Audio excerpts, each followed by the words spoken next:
भगवते वासुदेवाय नमः। श्री विष्णु पुराण द्वितीय अंश का 12वां अध्याय नवग्रहों का वर्णन तथा लोकांतर संबंधी व्याख्या का उपसंहार। श्री पराशर जी सुनाते हैं, चंद्रमा का रथ 3 पहियों वाला है।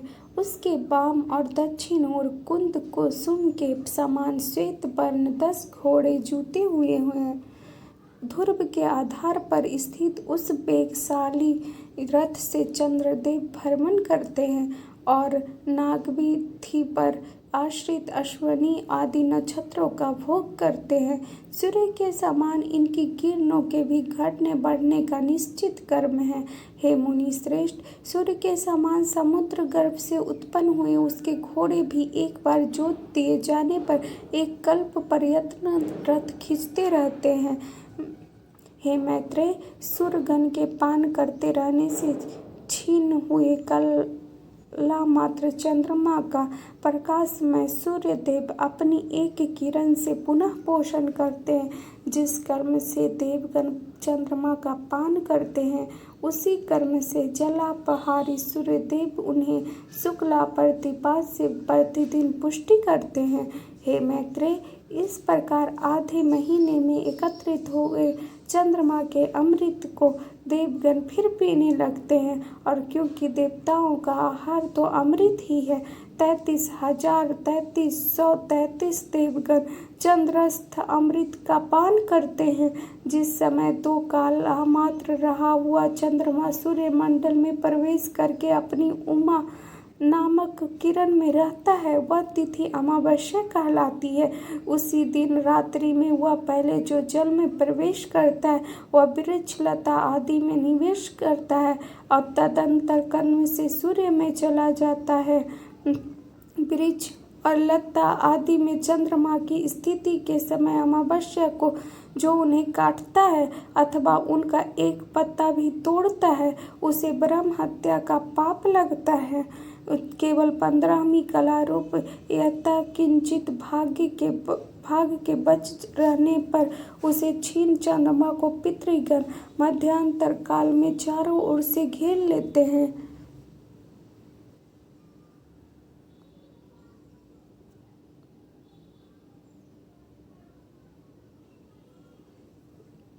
अमावस्या को पत्ता नहीं तोड़ना चाहिए, अदरवाइज उसे ब्रह्म हत्या का पाप लगता है।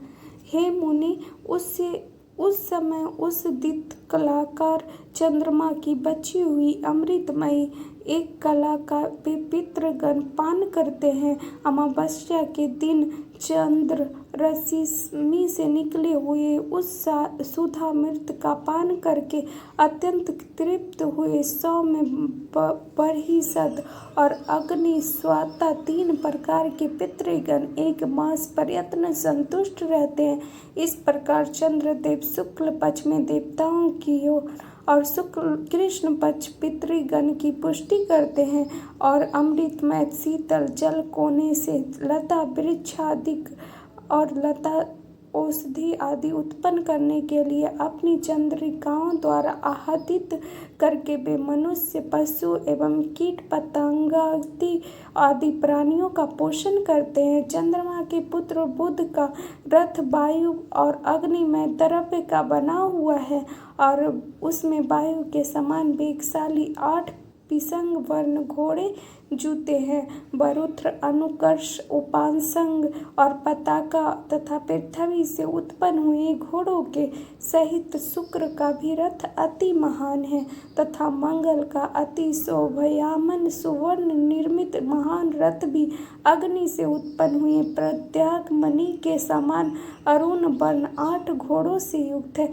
जो 8 पांटूर वर्ण घोड़ों से युक्त सुवर्ण का रथ है। उसमें वर्ष के अंत में प्रत्येक राशि में बृहस्पति जी विराजमान होते हैं।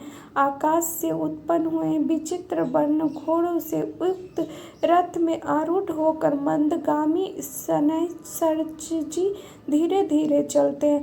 राहु का रथ धूसर मटियाले वर्ण का है। उसमें भर्म के रस समान कृष्ण बन 8 घोड़े जुते हुए हैं। हे मैत्रेय, एक बार जोत दिए जाने पर वे घोड़े निरंतर चलते रहते हैं।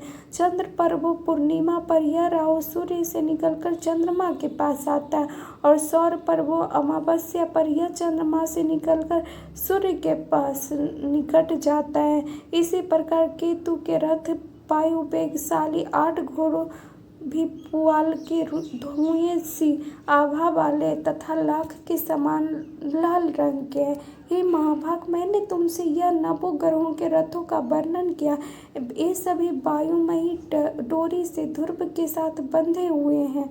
हे मैत्रेय, समस्त ग्रह नक्षत्र और तारामंडल वायुमयी रज्जु से ध्रुव के साथ बंधे हुए तथा यथोचित प्रकार से घूमते रहते हैं। जितने तारागण हैं उतने ही वायुमयी डोरियां हैं। उनसे बंधकर वे स्वयं घूमते और ध्रुव को घुमाते रहते हैं। जिस प्रकार तेली लोग स्वयं घूमते हुए कोल्हू को भी घुमाते रहते हैं, उसी प्रकार समस्त ग्रह गण वायु से बंधकर घूमते रहते हैं। क्योंकि इस वायु चक्र से प्रेरित होकर समस्त ग्रह ग्रहण आह्लाद चक्र बनैती के समान घुमा करते हैं, इसलिए यह प्रवाह कहलाता है। जिस शिशुमार चक्र का पहले वर्णन कर चुके हैं तथा जहाँ ध्रुव स्थित है, हे मुनि श्रेष्ठ, अब तुम उसकी स्थिति का वर्णन सुनो। रात्रि के समय उनका दर्शन करने से मनुष्य जिस दिन में जो कुछ पाप कर्म करता है उनसे मुक्त हो जाता है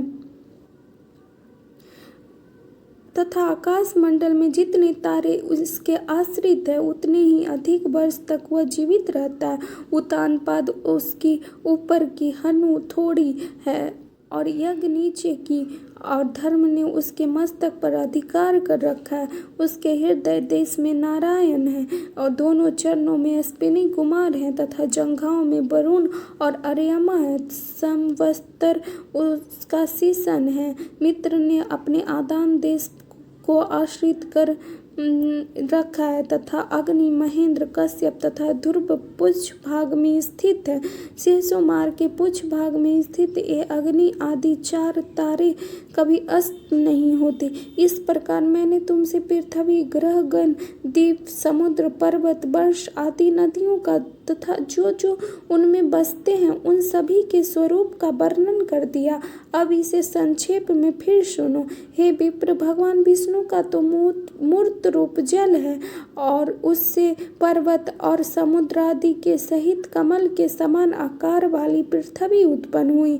हे विप्रवर, तारागण त्रिभुवन वन पर्वत दिशाएं नदियां और समुद्र भी सभी भगवान विष्णु ही हैं तथा और भी जो कुछ है अथवा नहीं है वह सब भी एकमात्र वे ही हैं।